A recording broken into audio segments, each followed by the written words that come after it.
welcome to the self-proclaimed second best podcast of the A7FL. My name is Casey Cox. Alongside me, Double D Derek Duncan, and the division owner of the A7FL Nevada. How you doing tonight, Derek? I am fantastic. I am so happy to finally get this thing off the ground. I didn't think we were going to end up doing it because the 3-on-1 podcast out of the East Coast is so damn good. We didn't need one, but I found a reason to have one. They don't talk about us too much. Not their fault, but that's where we're at. So we felt like we need to have a West Coast representation. So the other side of the ball gets a little love. So Casey, who do we have for our guest? Who do we have for our guest tonight? And our guest tonight, joining us for the first episode, is Matt Ryan, the host of the 3-on-1 podcast. Along with his two running buddies, Corey Hammond and Robert Fabian. Robert, how are you guys doing tonight? It sounds like we're on trial for something. Like Matt Ryan and his running buddies, Corey Hammond and Robert Fabian. It sounds like we're watching the news and we've either robbed a bank or shot at Reagan. I don't know which one it is, Casey, but you know, I would think the hosts of allegedly the best podcast about the A7FL that has about 8 episodes that you can subscribe to now on iTunes and Spotify, we'd get a little more fanfare. You know, maybe a nice hat, a ticker tape parade in paradise, you know, a tour I don't need no hat, man. It's your boy Big Rob, 2-time A7FL champ. You feel me? I could give myself a hat. Thank you for the announcement, though. Rob, I got to say, your audio sounds really good today. I'm very happy with that. If anything, we're going to try awesome. I don't know what you may have changed or if you just don't have so much background noise that you have to be potted down, but you sound great. Yeah, no background noise. He's just holding quiet. The phone. He's just holding the phone high enough above the beard. I have on that fifth voice that you all heard who hasn't introduced himself was. It's Corey Hammond. Team you already know. Fantasy League, Corey Hammonds, which, to be honest, I don't think that I drafted any Vegas players, so shame on me.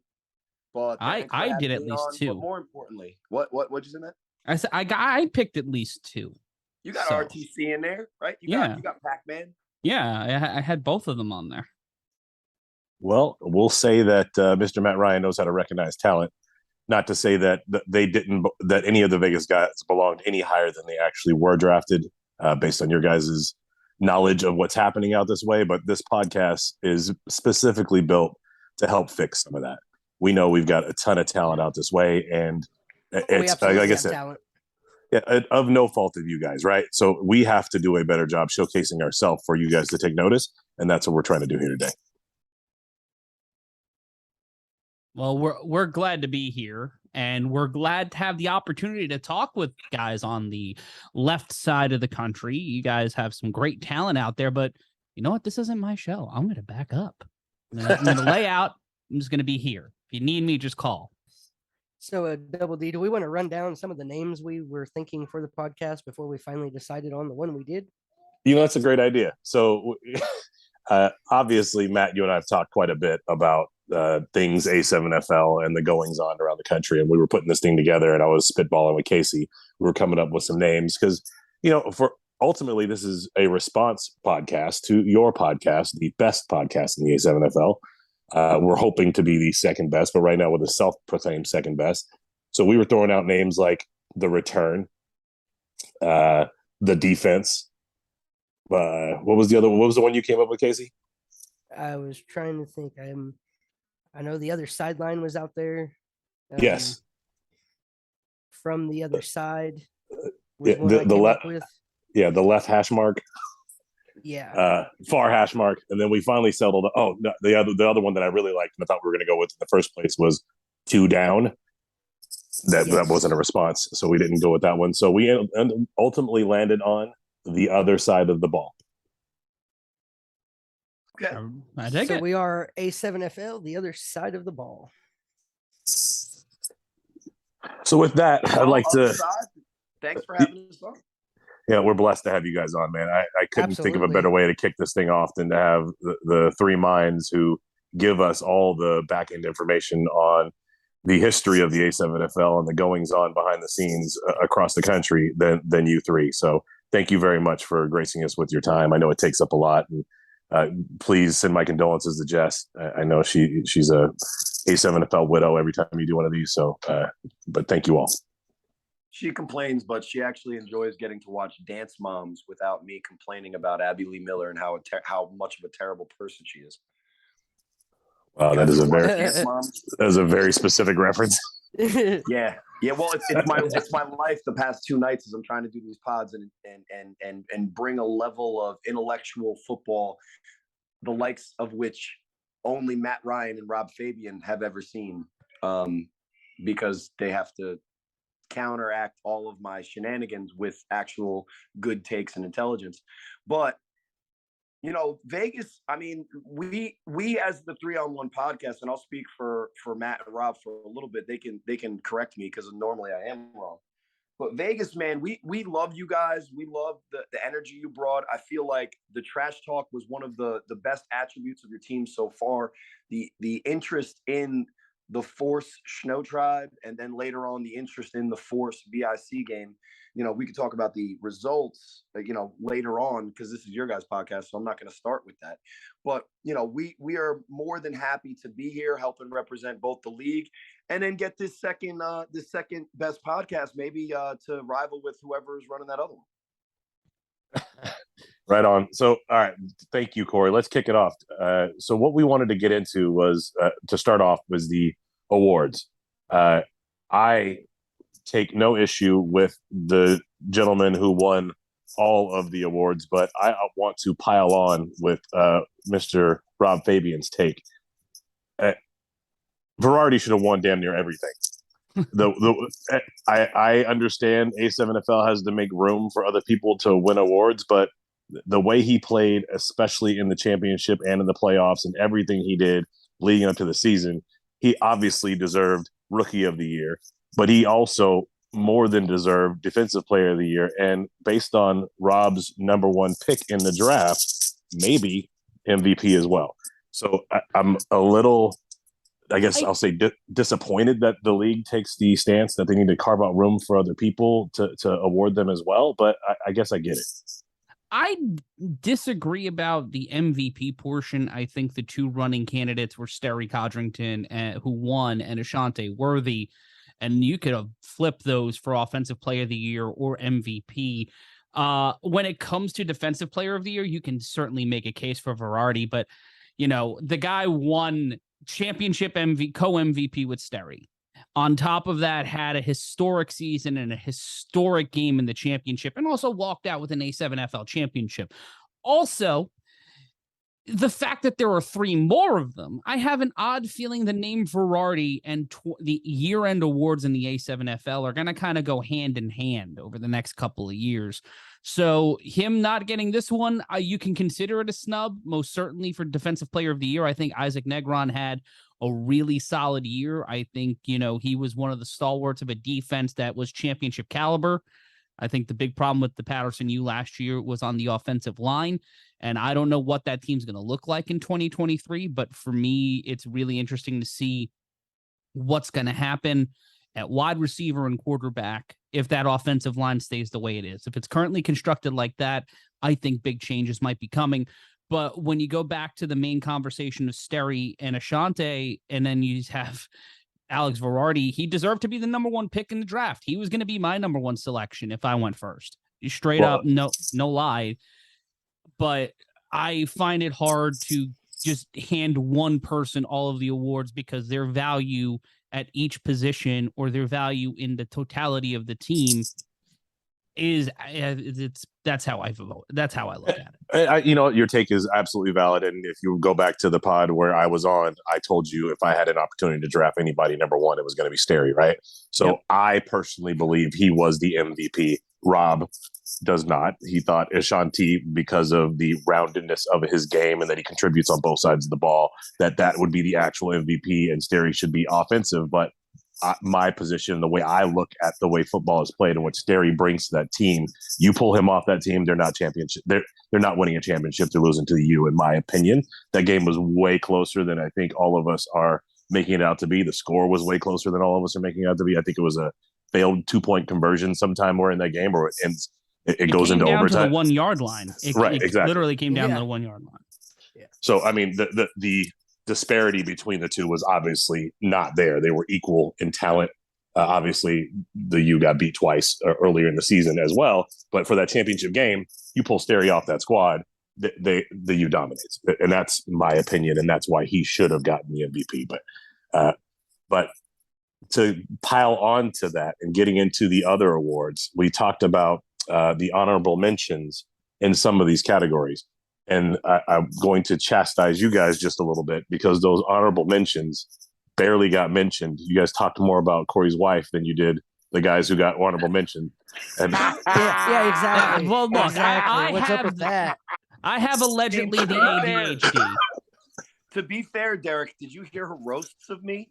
Oh, it was classic. Absolutely. The Nuba I mean, those roasts were almost MVP of the league roasts right there. So, the honorable mention for guys like RTC, especially for offensive rookie of the year, I think that is definitely somebody that should have got a lot of attention.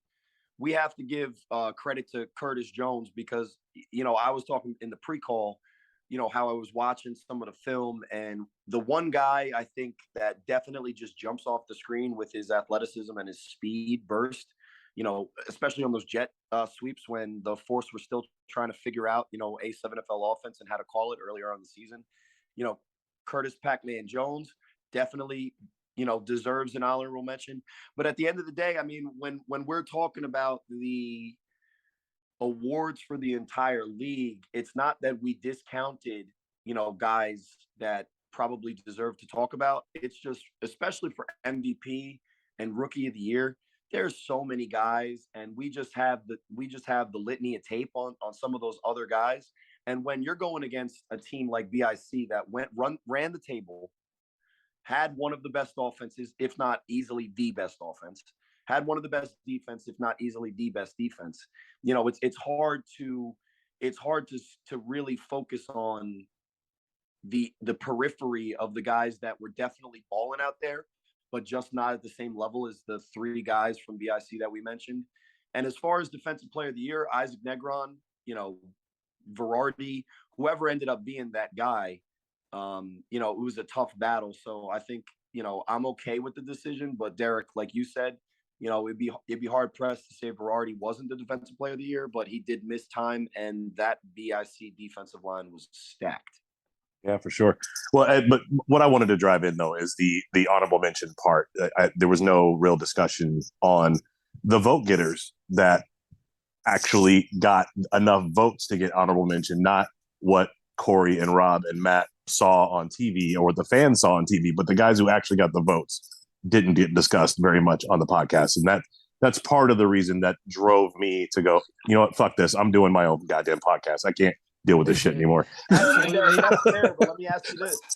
As the league owner and responsible in some ways, not as many ways as maybe some of the coaching staff and obviously the players on the field, but you're responsible for the overall success, hypothetically, of the Vegas division as a whole. Do you think if we gave guys a pat on the back for the season that they had, that they would be in the offseason working as hard as you guys are planning?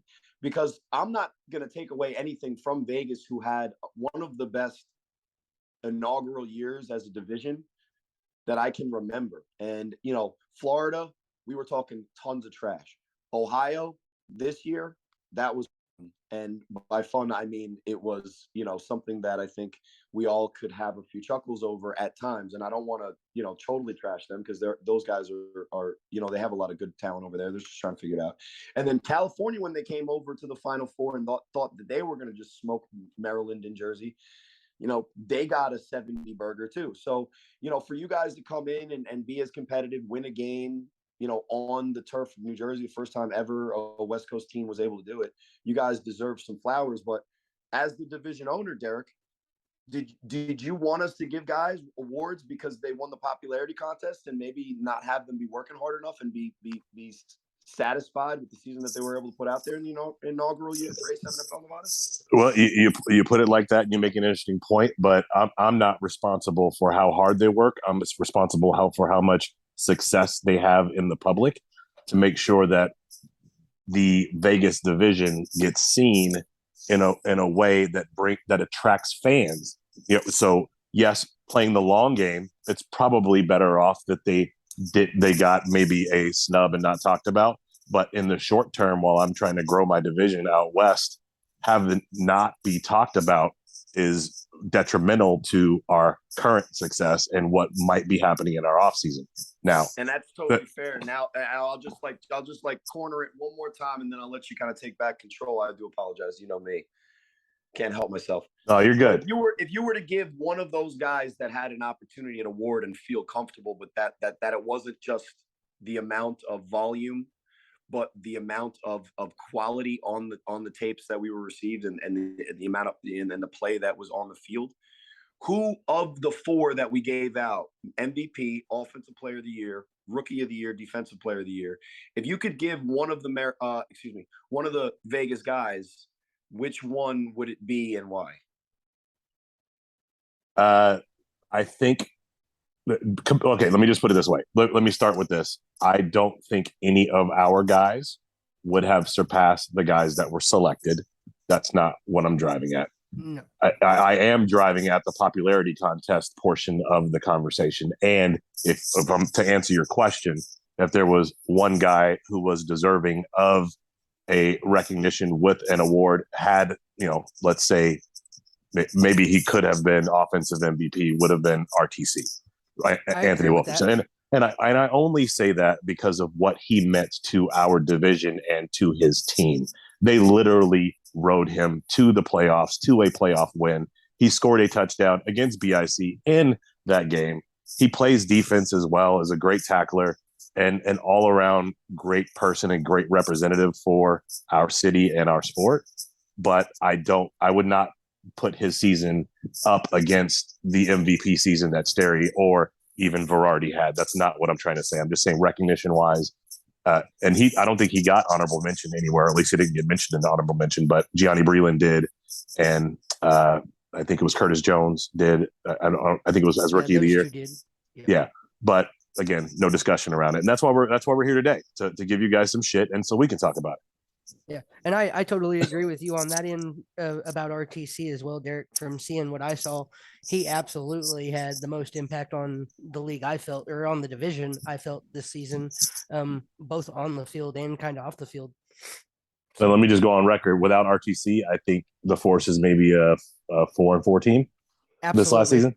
Absolutely. He was their offense. I mean, I went out to the game in LA and was there to represent Vegas in the LA versus Vegas championship. LA was a higher seed, so the Force had to travel to LA to play in our division championship game, and it was close. It wasn't close at the very end because the Force actually ended up just running out the clock after being up by 3 and stopping LA, I think, on about the 10-yard line when they were trying to get in the end zone for the go-ahead score.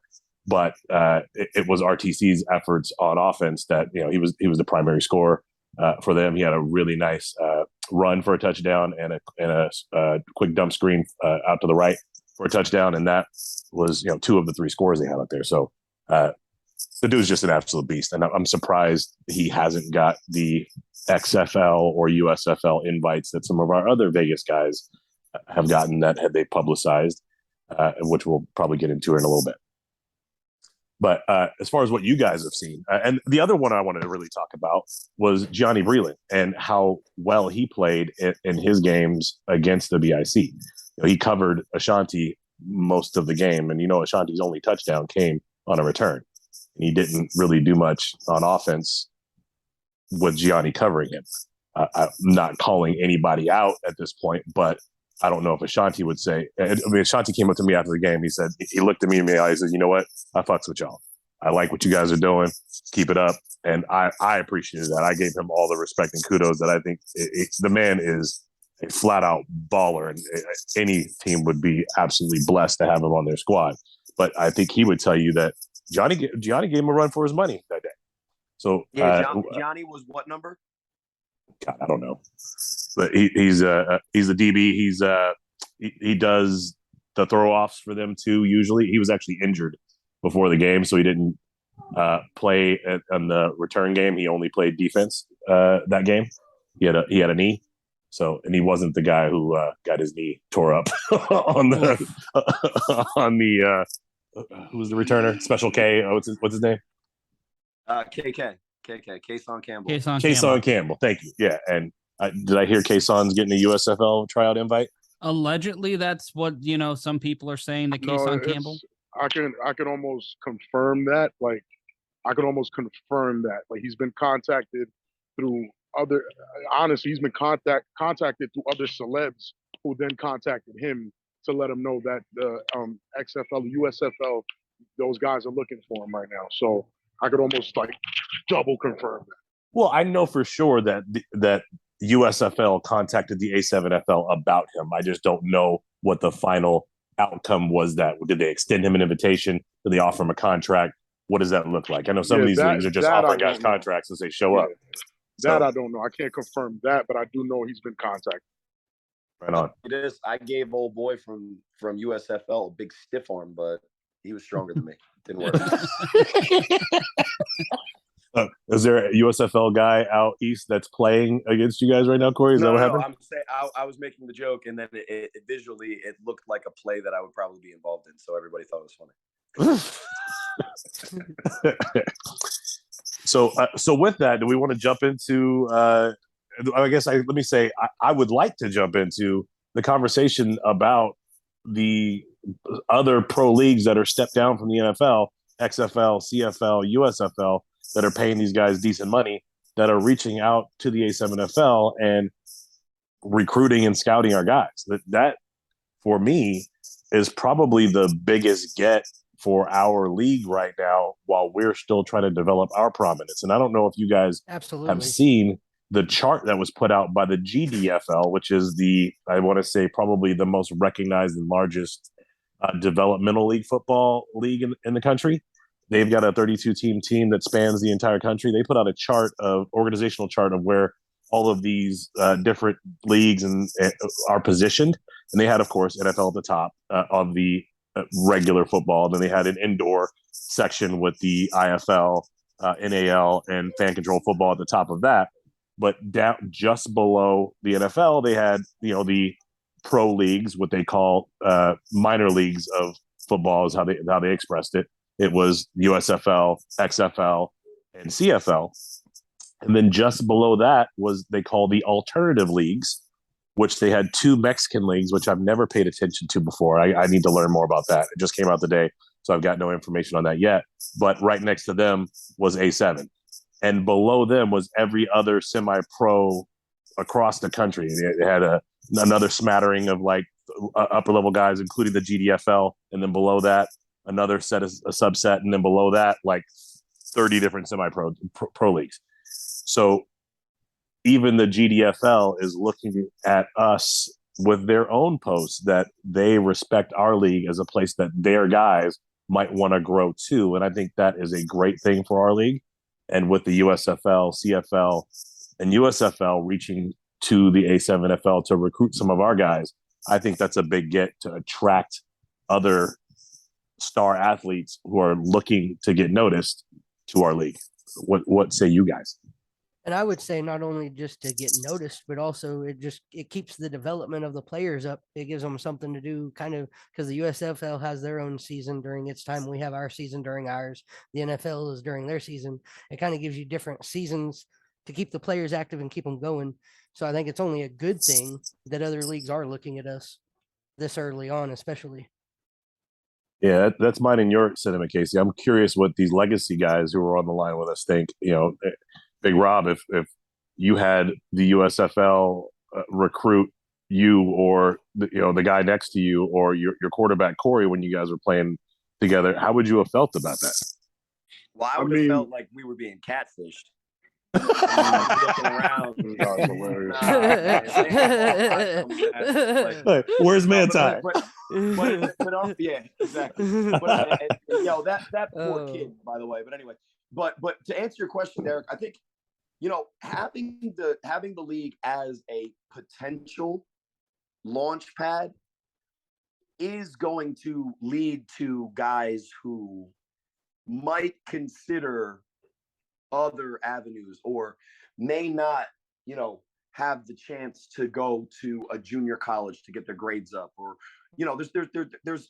there's over hundreds of stories from the history of this league all the way back why really, really high level talented guys just didn't get their shot in the normal traditional path of football. But as I don't know if you guys are aware of, some of the trends that happen at the lowest levels in the Pop Warner and the youth football, as popular as the pro sports are, the pipeline is actually starting to dwindle and shrink because of all those moms that saw that concussion movie with Will Smith in it. There's this different path that is beginning to form, and talent evaluators are going to have to look a lot harder than just, hey, what's the SEC got for me? Because eventually what's going to happen with, I think, the NIL little, contracts is that different sections of college football are going to become their own little, developmental pro leagues. And if that starts to happen, things like the A7FL that find themselves in a nice niche, guys like Curtis Pac-Man Jones, guys like Trey Robinson, they'll get workouts because speed translates. And if you're tough enough to play a skill position in this league, run full speed with no pads, and some of the hits that you see, even from the Vegas tape that I saw, you're on the right track. And you can ask Big Rob, guys, Derek KC, because he played. Now I played against him, and I'll tell you the stats of that game, just to keep it Corey Hammond. But Big Rob played with a running back named Daryl Vergis. And Vergis has gotten shots with the XFL, USFL, Arena 1, Arena 2. He's gotten NFL Combine, invites and free agent rookie signings to go to camp for a couple of days. We've had from the U, Joel Jumpman Rivera is a University of Monmouth grad. He was on the Jets practice squad. So it's not unheard of. And there's also guys that go the other route. And maybe their future isn't being a professional football player for the rest of their life. But if you get to put some tape out there and a college is interested in kind of bringing you on, then guess what? You're going to get a potential education from this launch pad. So I think with what is happening in the buzz of the league, which is only going to lead to the league's growth, I think in the short term, in the interim, giving these guys opportunities to see if they can, crack it, is just what we do all this for. Me, Matt, and Derek were talking about something completely unrelated. It was more of a human interest story. But like the reason we do this as much as we do and spend as much time and dedication is so the league can grow and it can be something for people, not just an outlet for, to get all the, the rage of,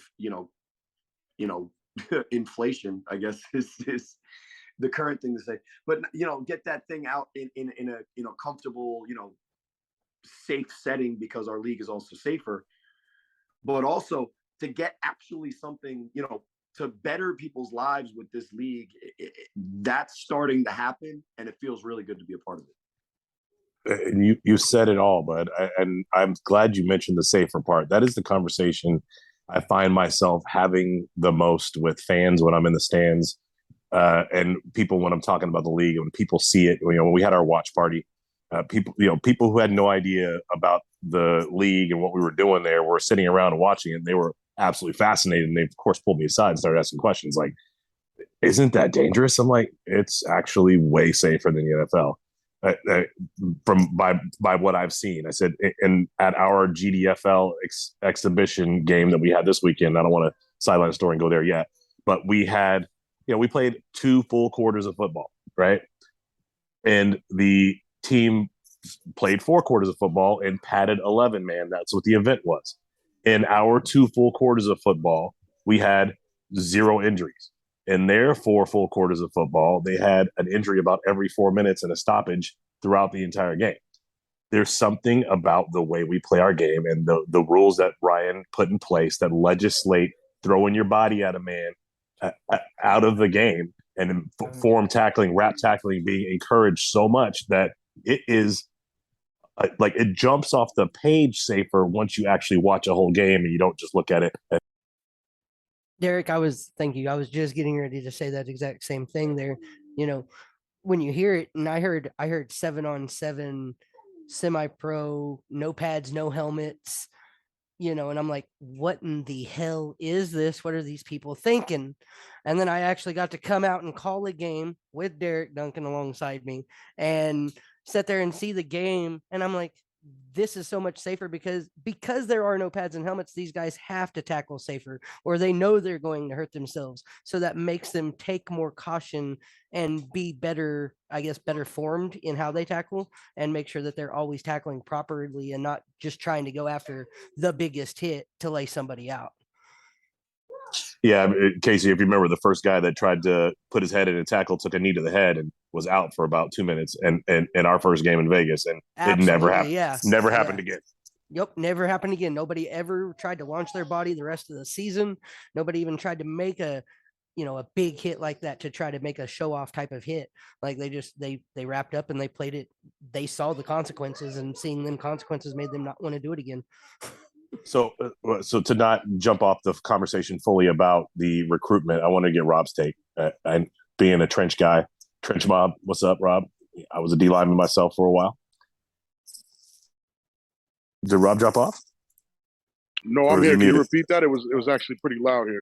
Oh, my bad. So the question about your feelings on us currently being almost a farm system for CFL, USFL, XFL, and what it means to our league, good or bad. What's your thought and take on that? Honestly, I kind of always looked at A7 that way, even when it was Town Beef. The guys I played with way back then, they were coming from other leagues. A guy we played with, everybody knows him as the Smoke, Patrick Coburn. He was in the CFL for a while. Last year in 2021, against BIC, I was actually lined up against a former NFL player. So it's not a surprise for me. It's actually, it's like, hey, it's about damn time people have noticed that the guys that play at this level are good. And yes, it's way safer as an offensive lineman, like as a guy who's played offensive line most of his life. I can honestly tell you that the most injuries I've ever had in my entire career have come from when I put pads on. A guy who was 5'4" took his helmet and buried it in my sternum.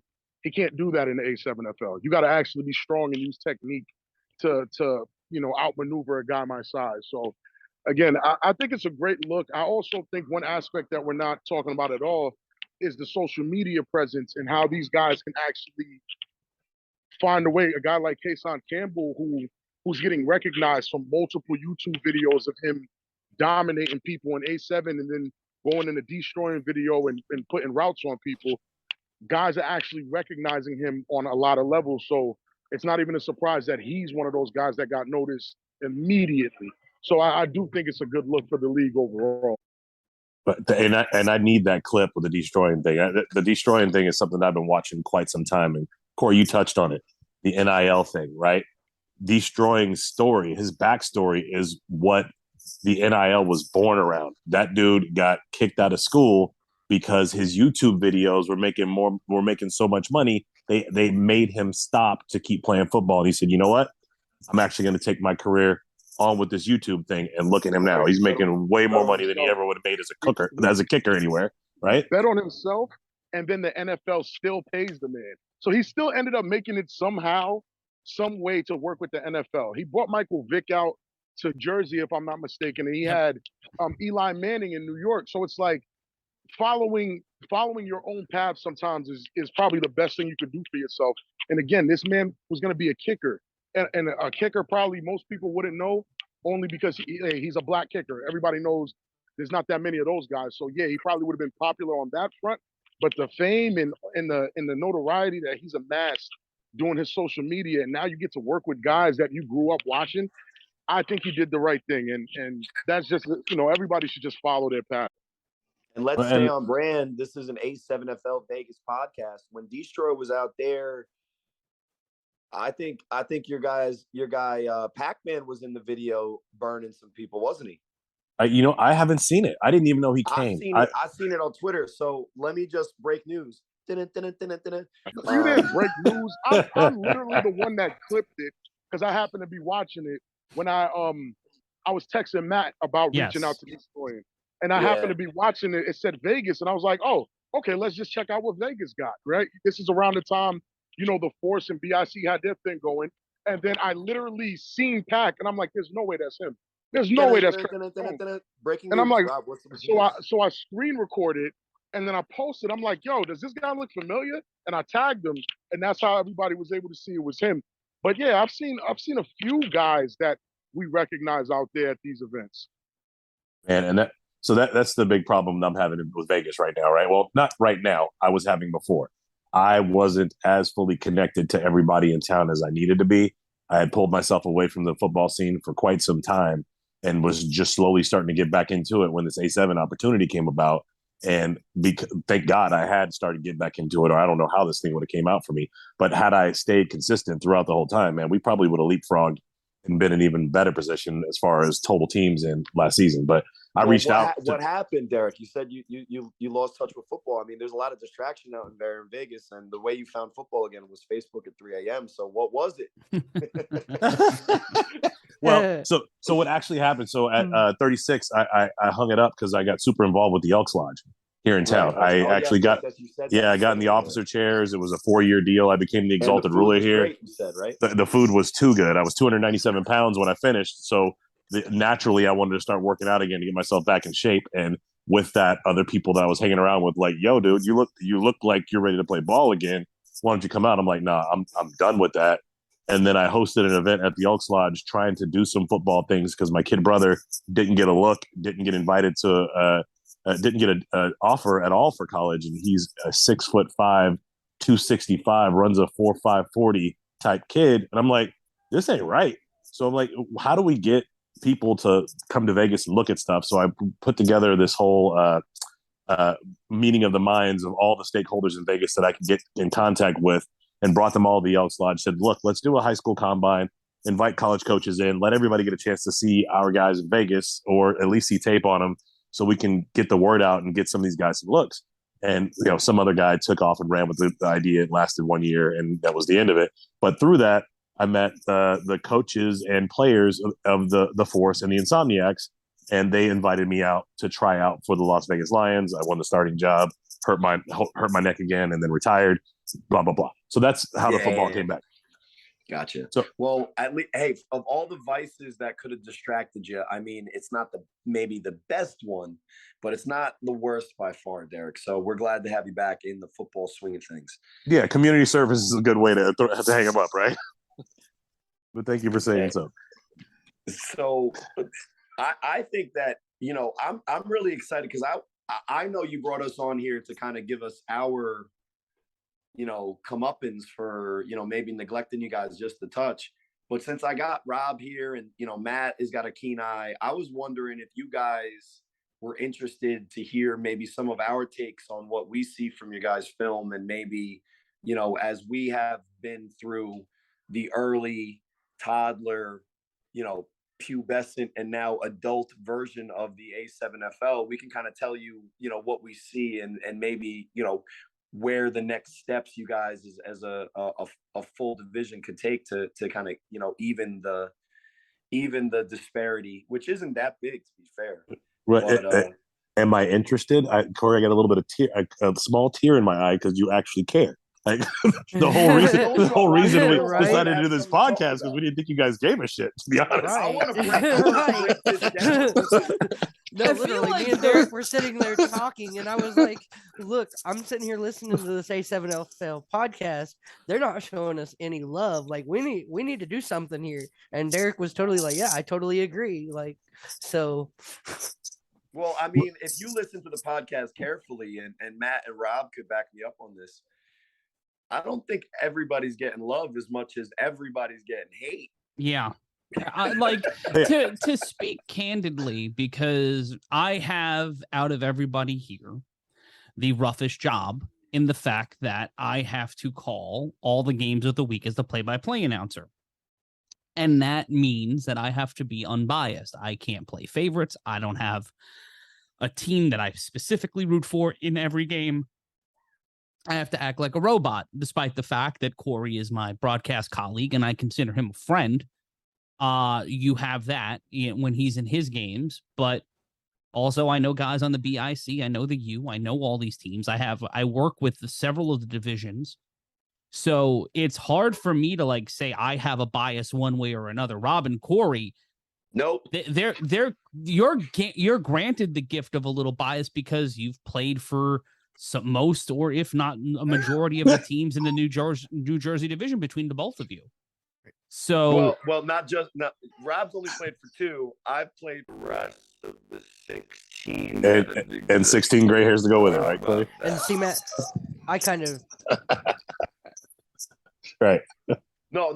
It's actually more than that, because there's different itinerations of each team. I played for a team one time that was the Warriors, and they combined with a purple team, and we were all right. City. That makes sense. I count that as 2 teams, Oddly. 2 gray hairs. So yeah, Corey, I would absolutely love for you guys to break down what you think of Vegas. And again, I'm not saying that you guys either are shitting on us or giving us love. I was more concerned that there wasn't as much conversation about us, good or bad. Like there's all press is good press, and there wasn't a lot of press. Is where we're getting at. That's what I was getting ready to say. Even if everybody's getting hate, the West Coast wasn't getting even any hate, so it was all East Coast most of the time. Well, I'll say this, Matt. In multiple videos, we probably have about approximately like 9 million views on that one game that was New Jersey versus Vegas. And if we were really the antagonists of this narrative, we would have, as much as we propped up the BIC moves that guys were making, we would have probably been, pedal to the metal, yo, Vegas, and kind of rub it in. Now we rubbed it in a little bit more with the celebration than we did with the severed knee ligaments. But I mean, you guys could have been the what you guys turned the Snow Tribe into, and hopefully I will reverse that, Derek. Hopefully you can't send any more donuts. I doubt we ever will with you being quarterback. And you and by the way, both of you guys from Vegas, you guys both already know. But I think we could have taken that route because me, Matt, and Rob talk about it. The main thing is that when we have an opinion, we want to base it solely on our personal experiences, actual tangible information, and the game film to either back up the positive or negative type of vibes. So speaking of the vibe, great pants, my guy. Moving on, what we really could speak about was the force. And there were times where on the Twitter show before the BIC team, and when we were kind of breaking down some of the guys we took from the force in our fantasy draft, we were breaking down what we knew and saw of the force. And as I looked into it, I do want to say, just on the Vegas podcast, and Rob is going to be upset that I'm doing a little bit of backpedaling here, but I'm not going to mention the other backpedal jokes that I've made. But let me just give my guy, oh my God, Briscoe, a little bit of credit, because when you face the BIC defensive line, and that's something that I know a lot about, and not even this version of it. When you face the BIC defensive line, and the entire season leading up to that, you've really faced what he was used to, which is the California and the Vegas defensive fronts, which I'll get. The thing that I mentioned before, talking about some of the things that we saw. That's one of the things that I'll mention in the film that I saw of Rock Briscoe. When he had a clean pocket, he was throwing darts. He was making good decisions. He was leading his team to victories. And as a quarterback myself, I have to give respect to a guy that won his division, got bread in his offensive lineman's hands. And even though the team, as you said, was kind of run through the public transportation out there because gas prices are getting so high with RTC, Rock was out there making just as many important plays on third down and in the fourth quarter in some of those closer games. So the main thing is he went from basically having enough time to fall asleep in the backfield to having to deal with the BIC's rush. And I don't think anybody's prepared for that, especially if they spent the whole season comfortable behind a pretty decent offensive line play and worrying, what to do more on play action because, the defense is collapsing on the run because RTC is such a threat, than having to win the game one-on-one coverage and you have no time to throw, which, to be honest, is right. And honestly, you're absolutely right, Corey. So, and one thing that you need to give Rock credit for, he is the offensive coordinator for the Force. He calls the plays. He's the one who calls RTC's number when he knows he's got him in the right position for that. He's very good at setting up plays. There's not very many wasted plays, like you said before. If if it's a short pass for 2 yards, that was on purpose to set up the next play so he can pump fake and get somebody over the top. But that only works when you have time. That only works when you have time, right? So, and so my point was that we kind of went in and discussed as much as we could about the Force, but and not to disparage Vegas or the Force themselves, but what we did see is when the Force faced the Snow Tribe, and I'm a member of the Snow Tribe, I have high expectations for next year, and maybe hint, you'll see why in the coming weeks and months of why that is, right, guys? But anyway, last year's Snow Tribe, although they were 3-4, their 3 victories were against the Covington Heist, which we're not 100% sure what that win meant because of the same issues that we're talking about. Right. And guess what, Vegas? We talk about you guys way more than we talk about Ohio. And rightfully so. And then Snow Tribe beat the Animals twice. So Force came out, played in Jersey, which all teams have trouble with, even Maryland. Won, and they should be given credit for it. But you beat the Snow Tribe. And then when you face BIC, it was better than what other teams have done against BIC, to be fair.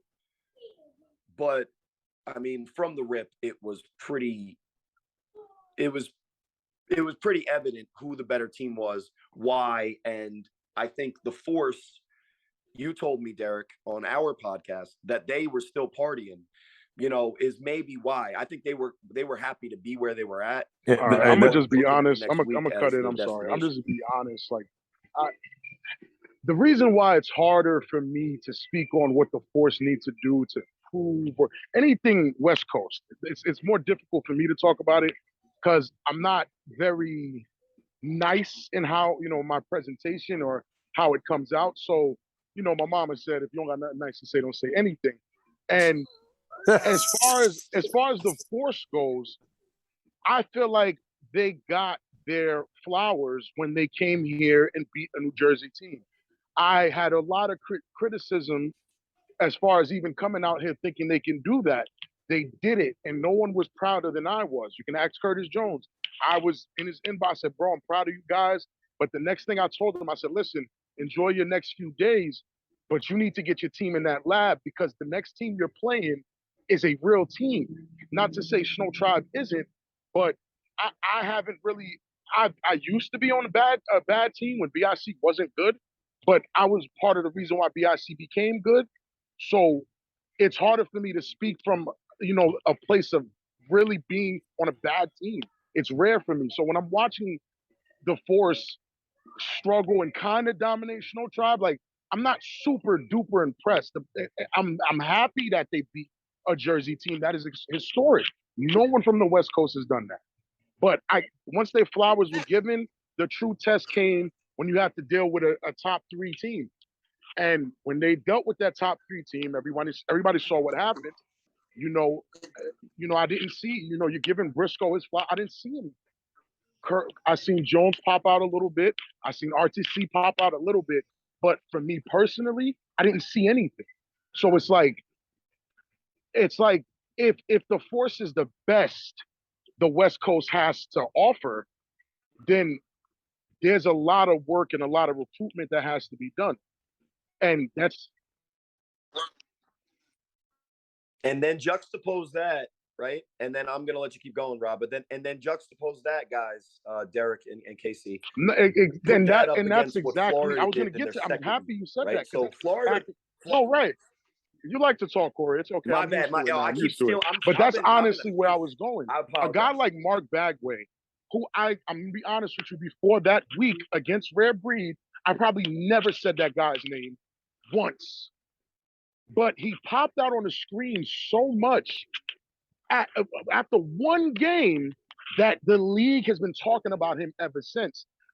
And it's hard to not talk about him because we saw what he did versus, we can talk about the Force, but what did they do? You get what I'm saying? Like, yeah, a few guys popped out, but what did they really do? Well, right, but you got to remember the Force didn't get a chance to play Rare Breed or the Gators. They got to play BIC. And how did those other teams do against BIC? I mean, we get it. You guys are all absolutely right. Everything you're saying is on point. And that could take us into the next part of a podcast. We've already been going for an hour, so I don't know if I want to get into the next subject and save it for another show. But when you play the best team in the league and you're a expansion team, a brand new team, chances are you're going to get worked, and they got worked. Yeah, they showed up. They never quit. They started scoring at the end of the game when BIC put some of their backups in, although their backups are some of the best players in the league as well. And I recognize that, as we've said before, I'm very pragmatic in what I talk about. Absolutely. I understand that they were not at the level of a BIC, but should they have been playing BIC in the second round of a playoff on a short week, having to travel across the country twice? Absolutely fucking not. But that's what happened, and the end result was the end result. Like literally, they had no time to practice and or do walkthroughs for it. And that's a great point. But then the question comes in: you guys beat Snow Tribe, right? Yep. Who else in that playoff bracket do you guys honestly think you could have given a good run to? Because once you make it that far, which you guys did, you made it there. So now you're not going to play anyone that's not 5 or better. Anyone, no one's going to play that's 5 or better. So Snow Tribe, they're kind of, they can take it how they want. Listen, guys, everything I'm saying, use for fuel and motivation. Prove me wrong next season. I'm just gonna be honest. Snow Tribe is trash. Snow Tribe is trash. You guys beat. Listen, hey, Corey, this is your chance. Corey, use that shit for motivation next season. Hey, Snow Tribe was trash. They were a developmental team, I guess, just like you guys were. It's their first season all together as a team. A lot of new players, a lot of new this. You guys beat them in Jersey again. The flowers were given. Shouts out to the Vegas Force. Nobody was a bigger fan than I was that week. After that, you guys are in the big leagues. Yes, you guys are going against BIC, but no other team. You guys would have faced a Rare Breed. It probably would have been bad. You guys would have faced Mark Bagway and those guys. It probably would have been bad. The U probably would have been bad. BIC might have been the nicest team you could have faced. The Gators not having a quarterback, maybe you guys had a better chance, but you guys would have beat the Renegades. And the Renegades you're hater. It'd have been the best game for you guys would have been Renegades versus the Force. That's the game I want to watch. I want to watch Renegades versus the Force. I don't like the Renegades quarterback whatsoever. And I think the Force has a good receiving core and a good enough running back to actually test the D-line of the Renegades. Rob, I want to shoot him some bail because I think that they could beat the Gators. And here's why. Here's why. That's okay, but no. Here's why. You're gonna make the Gators kill people next season. For saying well, yeah, I'm trying to get them hyped up because listen, we went into it. We went into it in the podcast this week. The Gators have a litany of tools on offense and on defense. Their defense is second to none, but they're not better than the BIC's defense. They don't have Verardi. They don't have Master Chief. They don't have a lot of those key pieces. And that's not a slight on Nick Mays. That's not a slight on Snag Sosa, anybody on that Gators defense, because they're killers out there. They're the second best defense in the A7FL. If the Force were able to put points on the board against the first line and second line of the BIC's defense, I see that as an advantage and a positive. On the offensive side, it's more of a fair fight because Rock Briscoe is a great game manager, but he has to go up against the same kind of defensive pressure, if not a little different than what he faced against the BIC. And if he was able to score two more times, I think that the Gators' liabilities on offense behind center and that offensive line, because they did give up a few sacks throughout those games. When you look at it like that, you're basically constituting a situation where the Force have a real compelling shot. Am I saying they're going to blow them out 80-0? No, they're not going to do that. But I think it would be a 24-21 game, maybe 27-24. It would be close. It would be contentious, and it would come down to the last 2 minutes, because I think that the Force, and I can't speak to the other teams in the Vegas division, have the best shot of making the Final Four out of any non-Maryland, New Jersey, or Florida team. I really think that we're going to see the rare breed, the BIC, maybe, I would think if Bagway stays with the Nightcrawlers are going to be at the third spot. And then the Force, I can see that being the Final Four. But with CP3, it could be the Gators or the rare breed. But I do think that we're going to have 4 different divisions in the Final Four when we get to the national playoffs in July. Okay, with that. Well, and I think this conversation is actually interesting to kind of see where, if we were doing an AP postseason top 10 in the A7FL, where we would probably rank the Force. And it sounds like somewhere around 6 or 7. And to be fair, that's really high. If you were to ask us where Florida and California ranked in their inaugural seasons, it would be in the 30s, because we saw them get so badly embarrassed in their inaugural season against the top competition. The Force were a little bit more representative than those teams were, right? I would say. But I think this is an interesting thing, Derek, because, on this podcast and, A7FL podcasts do tout some of the greatest human beings on the face of this planet, I would say, and obviously excluding myself, because when Matt asks for people to not be an asshole, all I can do is that I will. Well, I mean, so I had a question. Go ahead, Casey, because you haven't had a chance to talk. Because here in, but hold on, because I got a proposition for my guy, and you might be able to make this happen, Derek. I know for a fact that I can't. But somebody that has to do with Snow Tribe, apparently is in the NFL, so maybe that could be, discussed. But I think it would be really interesting, because of this rivalry that's hypothetically brewing, if we could somehow figure out a way to get this Snow Tribe team a second chance at the Force, and maybe make it a little bit fairer for the Force, because they had to come out here. Because now that I'm a member of the Snow Tribe and we're talking about it, Derek, I think there's no better way to tie A7FL New Jersey to Vegas than to have the You Already Snow Bowl #2, and have you, Derek, Matt, and Rob flying out to Vegas 2 weeks early, get real prepped for this game. I would love it. Honestly, I love it. What do you think? Let me just say, I take full blame for the Snow Tribe not coming to Vegas in the first place. That was on the table. It was going to happen. But the only way Vegas was going to get on the game of the week is if we flew to New York, or to New Jersey, excuse me. I'll never make that mistake. Yeah, my bad. So as far as league exposure, as far as growing our league, as far as growing our division, I couldn't in good conscience have them come to Vegas and not be on TV. So I had to say yes to coming there to grow the brand. And it worked out well for game 1. It sucked ass for game 2, because the amount of prep that we got to do was just awful in the back-to-back weeks. So let me, before I finish, in case I give you your moment, I am disappointed the way the playoff structure was done.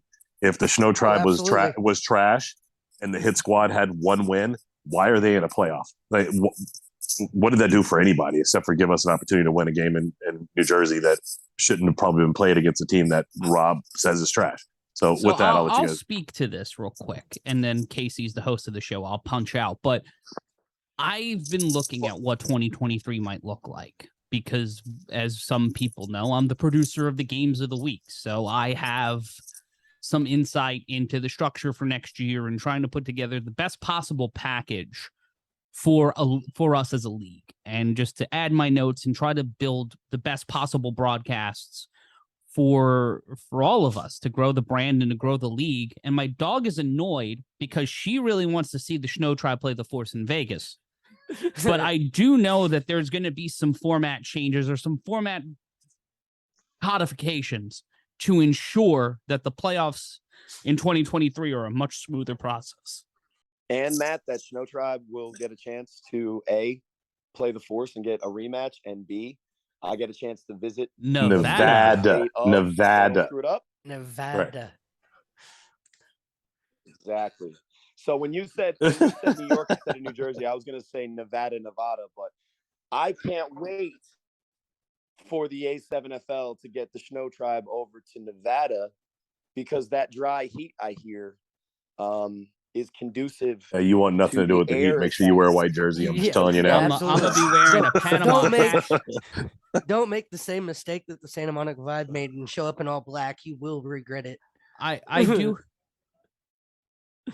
I will never ever again, Casey, fashion-wise, But you have similar fashion sense. Vibe in the history of my life. We all know that the face of the league is no longer the Santa Monica Vibe. But we cannot ever forget the pants of the league. My guy. Listen, I don't usually do this, but if you guys can get in touch with my guy, get him on the podcast and ask him what was up with the pants, I think we would all want to know. That's probably. So you're talking about the football pants, Corey, or the what look like football pants? Is that the reference? Okay, they look could have been. They look more like CC Sabathia's baseball pants, to be clear. And if we were talking, early 2000s basketball player look, walking around with the sag and the bag, and the 4X shirt, that was in style at one point in our lives, for most of us. There might be some 16-year-olds listening that have no idea what we're talking about. But for 2022 to be on video on camera, I hope you get to play the vibe. Sometimes you say, I think we got a 2-week West Coast trip for the Snow Tribe coming. So game 1 in Vegas, game 2 in Santa Monica. There you go. Me and my podcast were talking about how many wins the Snow Tribe are getting. If you're putting the Force and the Santa Monica Vibe on there, just give West Coast buys. I love it. I can. Hey, Matt, Mark, Matt. Did I say Matt? buys? Mark that. That's going to need to get played back next season for sure. Yes, absolutely. Talking about those CVS receipts. Yes, exactly. But the question.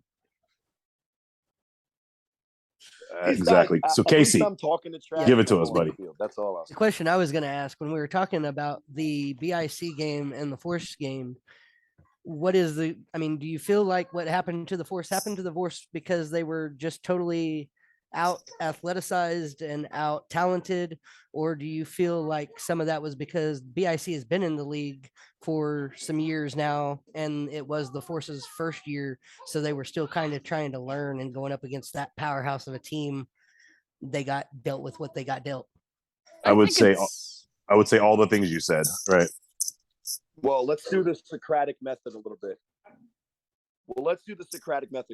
Guys, because you guys probably more than anybody even listening potentially, because you guys were the ones calling the games that were filmed. You've seen a lot of these teams and you kind of witnessed, what these teams went through in the evolution of understanding how to convert 11 on 11 to 7 on 7, right? And you guys would speak to this more. So I'm just going to ask you guys questions and you answer me, and then we'll start to work towards the answer to KC's question, because it is a good question. The first thing I'll ask is, had Rock Briscoe ever faced the pass rush that is even half as sudden, urgent, athletic, and aggressive? Not in A7FL. Not in the A7FL. Absolutely not in the A7FL, no. Because what I saw from the Vegas film is I saw a lot of guys lining up in what I would consider more of a flag style pass rush, where guys are running and trying to get around that corner without contact, opening up that huge climb in the pocket hole. And you could speak to this. One of the games I was watching, Trey Robinson, the quarterback for the Pit Bosses, I'm pretty sure they were playing the Insomniacs. They were the Pit Bosses were at the 20-yard line. I think it was in the second or third quarter. And the defense that was called was a cover 7 Right. in the 7-on-7 Right. league. Yeah. Okay. If you saw it, Right. you can't deny yeah, it. right. We all know that it happened because it's on film. Now, I could be a stereotypical New Jersey guy with an accent. You guys watch Sopranos and Turnpike and all that shit. But I'm not going to do that because we could talk about the personality differences between the East Coast, West Coast, and that really doesn't matter. Let's just talk about football. What I saw is the level of tenacity and aggression from the defensive line was akin to, a surfer paddling out in the morning before he really woke up because he had a late night party the night before. So I don't know if that's as good of a metaphor as you're going to get, but I saw a lot of dudes rushing the passer with the intent to make it look like to the rest of their defense that they put an effort in. And it's not to trash anybody. I think it's just obviously it's a difference of the level of the dedication to this craft, because as the ace halfway, Nevada, you were like in the middle. You were like Nevada. Nevada. Excuse me.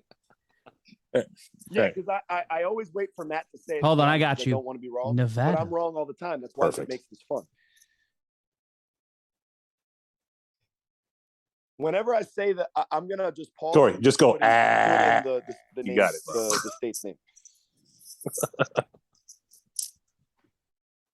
So when you guys start to get guys dedicated to the craft of A7 and realize the differences in the angles and the pursuits and the physicality up front, because on offense you guys got it. On defense, I don't think anyone had shown the force, Absolutely the type not. of pass rush that BIC brought. And I played a long time in this league. I know for 100% fact that any quarterback, including Tom Brady, who some consider the greatest that ever walked this planet, when you get pressure on them consistently, they're not the same human being. So I wanted to clarify earlier that Rock Briscoe deserves some credit because he's going to be always remembered in the 2022 season for what he looked like against the BSC pass rush. But to be fair, his offensive linesmen were completely out of their element. They had never faced that block before. guys like Berardi. They weren't ready for it. By the way, just to reiterate, there's three. I think there's three or four more Berardis. Too many, yeah. Too many. Well, let's not forget every Manning didn't make the NFL either. So just because his last name is there doesn't mean he's got the same talent. Yeah, but Coop's son is Arch Manning, and he might be the best, maybe. I don't know. You've seen that rollout pass. Anyway, so to answer Casey's question, just in respect to the defensive pass rush, that's just one thing. The other thing that I noticed that is happening in Vegas football is the urgency and the timing of plays is more reminiscent to 11 on 11. And the best example I can give is I saw a jet action where a guy's coming in motion, they fake the jet, and they throw the rocket screen to the side that the jet vacated. So imagine the Twins left, the slot goes in motion, fake jet, quick screen to the left. Now in the A7FL, the field's shorter by about 20-ish yards. I'm not a mathematician. I'm not doing that right now. But because it's shorter, the urgency on plays like that, it ups the tempo. So for you guys out there in the West Coast, just chilling, hanging, there's a famous song about relaxing all cool, from a guy from the East Coast going out there. And that's the kind of vibe that I got, not to mention Santa Monica again. That's the kind of vibe that I got on some of these plays, that when you guys adjust to the tempo and rhythm and urgency that the A7FL has become in the world of football, it's just that half tick faster on routes, half tick faster on play actions and quick screens and mesh points. When you guys start to get those types of things, you're gonna see the guys like Trey Robinson and Pac-Man Jones able to shine. But when you guys face BIC without ever facing just the pass rush, let's not even mention the fact that I don't think, even as good as RTC is, I don't think anybody in Vegas has ever tackled a guy like Courage before. So when you just put it like that, once those guys start to understand more of the nuances, you guys are going to be able to shorten, to close that gap. And there is a gap right now, but look at what Florida did in 1 year. After getting their A team, comes up to New Jersey, loses 80-0.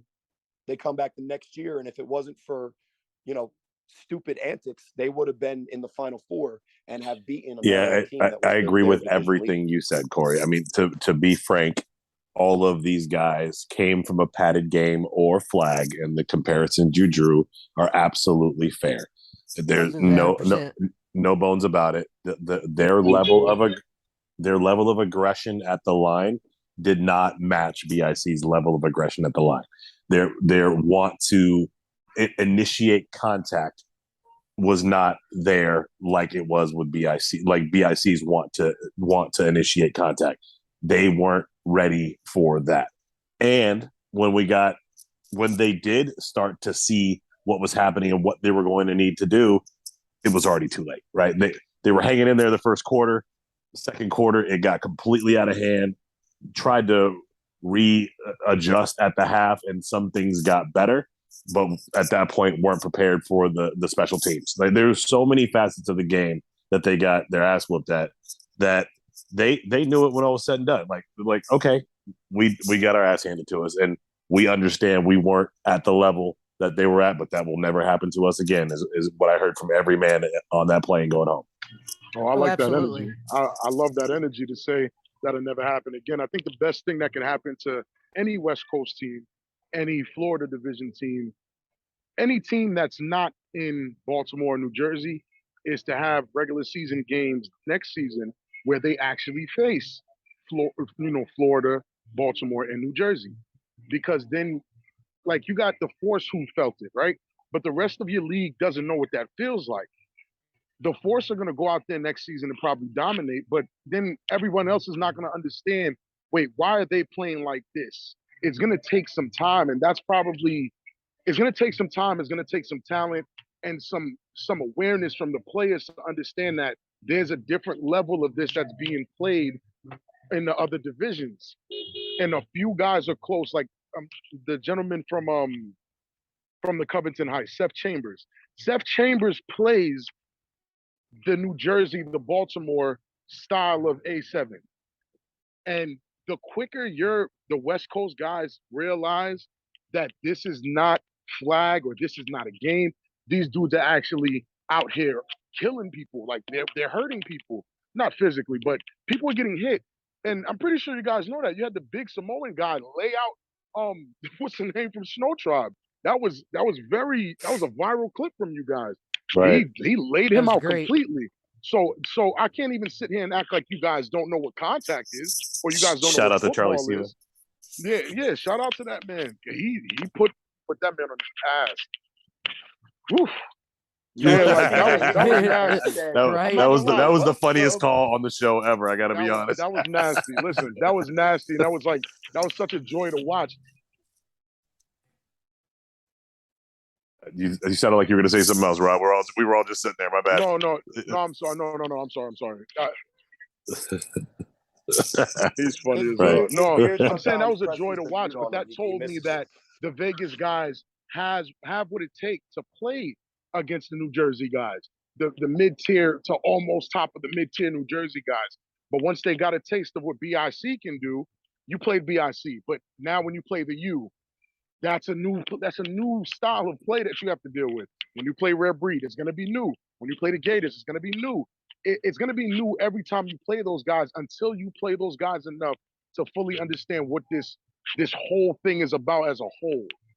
So, I mean, I really hope the West Coast guys are listening to what I'm saying and catching the little nuggets that I'm dropping. Like, it's deeper than just not being mentioned. It's deeper than not being exposed. You guys have to show something. That silver hit is pretty much the only thing the Force the West Coast has shown, besides the guy with the pants. And he was bold as hell. He said they were the face of the league, and we didn't see him do anything. We didn't see anything. And coming as a former player, like literally 1 year removed, the players on that level don't respect any of that. We just laugh at it because it's like, oh, it sounds good till you play. You know, it sounds good till you actually have to make that trip, or even if we make that trip. So I'm just hoping the West Coast guys really get it in the back of their heads that it's not as gentle, it's not as easy as it looks. And Keith Salmon said it on our last not the last one we just dropped, but the one before. He said it. You guys watch it on YouTube, you see it on social media, and you think it's easy to just come out there and play that style of football, but it's not. And I really hope people understand that now. Yeah, I know I do. Like watching it from the sideline and seeing it live and watching the level of aggression and athleticism across the board, the strength in the legs, the strengths in the tries, and how guys were, punching their way to get to where they needed to go. Yeah, that's just not something that Vegas was prepared for. And now that they've seen it, now that they have experienced it and felt it, they are in the lab. These guys are, you should see these chats they got going on. I'm attached to every one of them. They're in the gym. They understand they can't roll off the couch and go play a game and compete at that level. They can in Vegas. They can't in New Jersey. They can't in Baltimore. Yeah. No, absolutely not. And I think what I would like, moving kind of into that, what I would like to see more, kind of on what Rob was saying, I would like to see more of that kind of intra-league play or intra-division play where, maybe a Florida team comes and plays a team in Vegas, or they meet somewhere in the middle at a neutral field, or however they work that out. And not Florida or any of Maryland, Baltimore, New Jersey, Ohio, these leagues, these divisions playing each other as well as their own teams in their division, so that there's a better sample of what is out there in the way of teams in the A7FL. Well, and since you guys brought it up, I'll give you a little bit of insider information. We have built into the schedule so far this year the opportunity for what we're calling 2 crossover games. So the league is trying to make sure that all these expansion leagues have at least 4 teams in their division, so we can play interdivision 7 games without having to travel. And then there's 2 weeks in there that are made specifically for interdivision. So the table is set after this podcast. Maybe, Snow Tribe to Vegas is going to happen, and maybe, Vegas to Tampa Bay Mountain Crawlers is going to happen. Who knows? But to your point, I would personally love to see Vegas teams go up against Jersey and Baltimore, just because I want them to experience that level of play, so that when they do get to the playoffs, it's not a surprise. Absolutely. That was where I was going with it. Thank you, Derek. I have a weird contrarian opinion, despite the fact that I agree.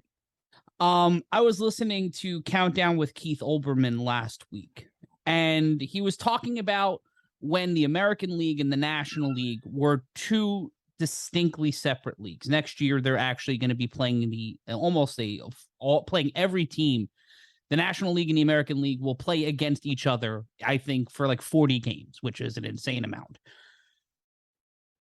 To me, as someone who loves the idea of rivalry, I've always compared sports fandom to religious idolatry. And my dog doesn't agree. Absolutely. But when you take a look at the fact that you can build these rivalries in Nevada, look at college as a thesis case, as a use case. The SEC, playing those early non-conference games, especially when you're talking about basketball. Football is a more truncated schedule. But when you're able to play in your division and fuel those rivalries and allow you to build up a love and a passion for your distinct team, then you can go out there. You beat your whole division. You ran the Mortal Kombat ladder of your division. Now you're able to go out into the world and play other challengers. I think building to that and having those 1 or 2, I would love to see 2 cross-division games a season. Not only because it'll create some great conversation for us on Games of the Week, it creates more variety, but it also showcases the different styles. Because I think much like college football, we are seeing drastically different styles of football being played across the divisions, and I think that is because of A lot of these guys playing their high school and college ball in that state, a lot of them growing up in those states, and it being like Bonanza High School or Ramapo High School. They're in two completely different parts of the world. So obviously they run two completely types of offenses and defenses. The philosophies are different. The way they get there is different. For me, in the long run, I think the most important thing for the A7FL is that players have the opportunity to play in other divisions as members of that team. We're seeing it now with Corey Price, who's going to the Baltimore Gators. He broke that news on the latest edition of the 3-on-1 podcast. And I would love to see, we've heard rumors about Mark Bagway going to New Jersey. We've heard some interesting things back and forth. I feel like the first division to really grab some smart New Jersey veterans and surround them with the level of high-level talent you see in Florida, you see in Ohio, and obviously you see in Nevada. The more opportunities for that, for cross-pollination, the easier it is for an Ohio to be competitive, for a Boston to be competitive, and for a Nevada to be competitive. Absolutely. I agree with that, but Matt, you and I have had this conversation. I personally love the tribalism of Nevada or Vegas versus everyone, right? So absolutely bringing someone in from an outside to elevate our game, yeah, that's great. But what happens when let's say the force had a coup and just happened to pull Sterry, right? He shows up to Vegas on the force. They go win a chip. What's the narrative going to be? That's Kevin Durant, right? I mean, yeah, exactly. It's going to be, Sterry won that ship. Sterry won that. That's not Kevin Durant. Yeah, as much as it would be more like the original. Yeah, yes, you're right, Corey. You're absolutely right. Yeah, you're right. It's not Vegas. It's not RTC. It's not RTC going to BIC. I think if Sterry were to go into a separate division and win a championship, it would be more of a That's statement exactly of who the Sterry point. is.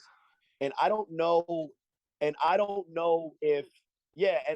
know if that would necessarily be a bad look for Vegas, because guess what would happen if the Vegas Force with the returning MVP, or let's say a Vegas team with a caliber quarterback with name recognition like that? What's that going to bring to not only the rest of the players on his team that he's elevating their play, but also the teams that play against him? It's just going to bring more attention. And I'm not necessarily saying that I'm a proponent to Vegas going out and necessarily getting, one of the big, like a big game hunter, taking out, one of the fucking lions, excuse my language, one of the lions of the A7FL. But I will say that I'm just going to make the very quick point is that, Derek, if I see another one of your offenses run a two-man offensive line, them open up like they're going to just let the guy run by them on the outside, and the quarterback roll out of that invisible pocket, which doesn't exist to begin with, I might pull all of the 375 gray hairs. Corey, from there my wouldn't head be enough time for you to pull all them gray hairs. Because trust me, with the amount of two-men line, let me just run this math equation by you and see what you guys say. On it felt like 60% of snaps, and again, like I said, I'm not a mathematician, but just my feel of it. On 60% of snaps, quarterbacks were lining up with only 2 offensive linemen, 4 wide receivers, and each one of those 4 wide receivers was running a 15-yard route. Sometimes even double move, double breaking routes, guys all standing in the same section of the field. And whoever the quarterback was is either facing the 7 coverage that we saw from the Insomniacs, where it's no pass rush and he's just standing back there, which looked to me like a dream that I had that I knew was fake, and I had to wake up immediately. Or he's got that extra free rusher because you only have 2 offensive linemen, free guys coming free. And on all of those snaps, Derek, go and watch the film. If they have 3 linemen to the 2 blockers, 2 guys broke free. 1 guy got past one of the blocking guys that just whiffed, and 1 was a free rusher. So it's literally impossible to run offense like that, especially when you guys go to the next level. But to piggyback on what Matt was saying, I think just more for the intrigue of the league, because when we talked about earlier that list that the GDFL's doing, one of the signs of a big boy professional league is the distancing from the tribalism. And if we had a big time move that connected the coasts, in my opinion, which is what it's worth, you know, probably what my jersey's worth, with just 2 CCs and a bite A of good bodega sandwich. right? But my opinion is that well, I would say half. You know, Well, half of I it or take just a big bite? bites. Yeah, so we're out here in the West. What the hell's a CC? It is it's the little plastic little jugs that you get from the bodegas. You guys don't have bodegas and CCs? The little It's the the little juice that's barrel like- that it's you like pull the That is aluminum off the not- top of.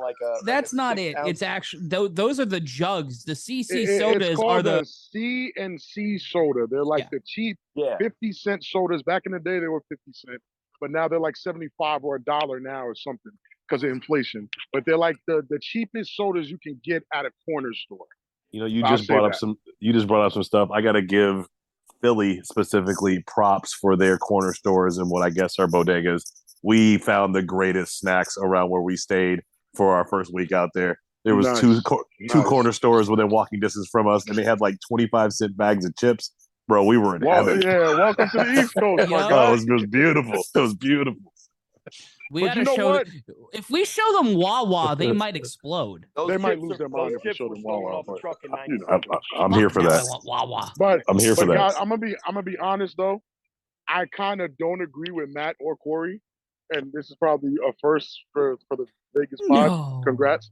I probably don't agree with Matt or Corey at all. I don't personally think an out of state guy can go over there, represent that state, and that state feel good about it. I think it's a better bet to develop a great player from Vegas, the same way Tampa has a great player in Bagway. He can go wherever. Buck for Baltimore. These guys, like, I like right now. For right now, I'm not saying forever. For right now, for Vegas to be viable, they need to have homegrown talent, because trying to get talent from around the league, these guys are gonna really sit in your face and be like, "What?" They're gonna throw West Side up when they beat a New Jersey team. They're gonna scream West Coast, and it's not gonna feel the same if Sterry is throwing up a W on the Vegas Force. It's just not like it's not gonna hit the same. And just for now, just for the tribalness, that's what you guys are calling it, right? The tribe of it. Just for right now, if we keep it, I know CP did the jumping from Jersey to Baltimore, but CP's a competitor. It's a 2-hour drive. It's still East Coast. It won't really be that big of a difference in that aspect, because these guys got to face CP multiple times a year, right? So, but keeping West Coast, I would love to see an actual West Coast style quarterback emerge where he really shows us his style of play. You get what I'm getting at? Like, I would appreciate that more initially than having a Sterry go over there or a Huff go over there, and then you guys win because of those guys. You know what I'm saying? I would just feel better about it. Yeah, but if the Gators are successful with CP3 at quarterback, do you think that their fans are gonna yell? No, but again, I told you there's a difference there. Because there's a difference. Gators didn't have. And Yeah, maybe Gators didn't have a quarterback. That's where you make the so there's a distinction. difference there. But they've had quarterbacks in Baltimore who have stepped up to that position, and you could still point at. You can't point at CP right now and say he's the best quarterback in Baltimore. That's rude. That's kind of a spit in the face to all the quarterbacks that come from Baltimore. So again, if Vegas can get a homegrown talent, is where it's at, because these guys are going to score and scream out their state, and it's going to feel good. It's going to sound good. It's going to make it even better. So that rivalry, make it. I'm not going to say it right. I have an accent. Nevada versus Nevada. Oh my God, that sounds like a Boston accent. That's sick. I'm from Boston. Nevada, it's all good. Nevada versus everybody. You feel me? It's probably what they need right now to get more talent in Nevada. You know what I'm saying? Like, Exactly. so don't do it. Leave them Not alone. again. Leave them alone. Leave them alone. They're not even here. How would a Baltimore leave the guy Baltimore say accent rude? alone? Leave them alone. That's free. Then we're gonna end up with a Baltimore podcast where it's just RTU and Ike yelling at Corey for 45 minutes. Ike will mumble. We won't understand what he's saying. And RTU, That's awesome. he would never blaspheme my name. Look, Rob, I agree with your point. The point you made, I just want to pile on a little bit. It's not how people cheer from you, the winning team. It's the team that you beat that was going to look across and you like, yeah, you won, but you had to steal somebody over here to come do it. You couldn't do that shit on your own, right? As a player, a former player, that's what I'd be thinking about. But at the end of the day, everybody wants to win. There's a reason that these super teams come together in the first place. I personally am not a fan of free agency like at all, but I'm just one of them old school ugly guys who feel like, you know, you grow your own, you win your own, and that's how you build it. That's how you build a team and a real fan base. Or you can be, you know, like some of these other teams in these major leagues where, you know, the culmination of these super teams is how they're winning championships, and I fucking hate it. So that I guess, and guys, I'm gonna.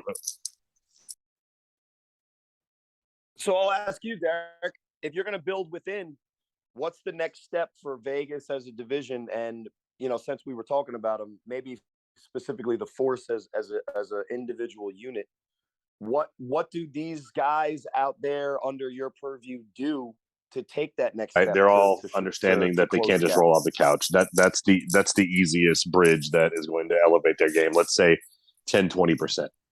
But what we've done as a league, what those clips on SportsCenter have done, is raise the interest level of football in Las Vegas for A7 to where every guy who's now playing 11-man, 8-man, arena, GDFL, EAFL, ECF, and all these other leagues that are around Vegas are all bringing a team to A7 for the fall because they want to compete.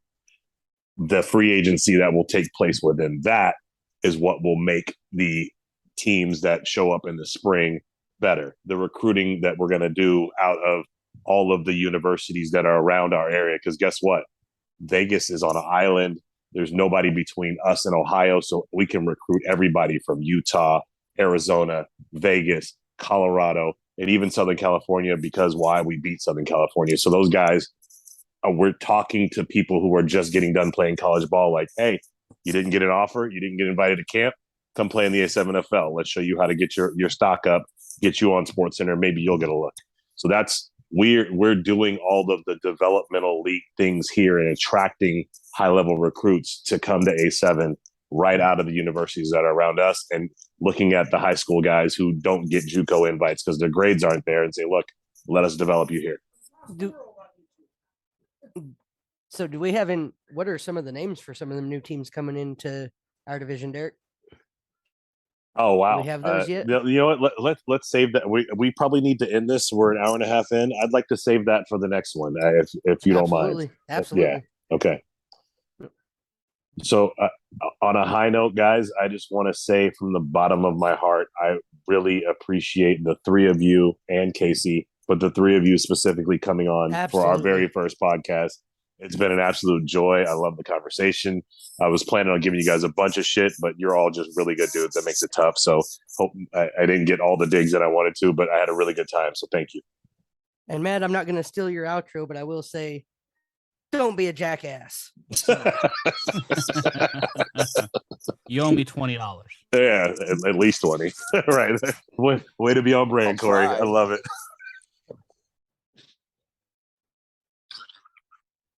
Well, let me just say thanks for having us, but I'm going to be listening closely because one of our early pods, which was relatively humorous, by the way, if you haven't checked it out, definitely go and get yourself some laughs. But I'm going to be listening closely because if you guys have roasts for me that didn't make the official roasts, because I didn't want a Jersey word by your funky ass. When it was right? But well, let me just say, you know that we wouldn't have awarded you guys the jersey because you don't want it. That's what the fans are for. But that roast was actually not. Oh, I got bad some high-level itself, stuff. So maybe you should have. I got some Maybe high you level would've stuff. won. I will And you compile a can use it few as for a the prop next on your pod. show. That's There my we gift go. to you. Yep. In 2050, when these things are rare collector's items, I'm going to bring this tape back, and then I'll wake up from my dementia and come back to reality. So as always, guys, Matt and Rob, you guys are among my best friends, and I have a huge family, so that's saying a lot. And then Derek and KC, I knew you guys wanted to, and you definitely deserve to give us a ton of flack and give us our comeuppance. But you guys are just awesome, and the fact that you guys didn't shows why you're, when Matt outros off of a show that you would be on, and he says don't be an asshole, we both know that you absolutely. guys would be more than It's ingrained in me, bro. Unfortunately, I'm a gentleman in the public. Behind the scenes, it's a whole other ballgame, but I do my best. But I did not mention Curtis Pac-Man Jones' hairline. Are we done? Are these things on the show? God, right? we need to be. Yep.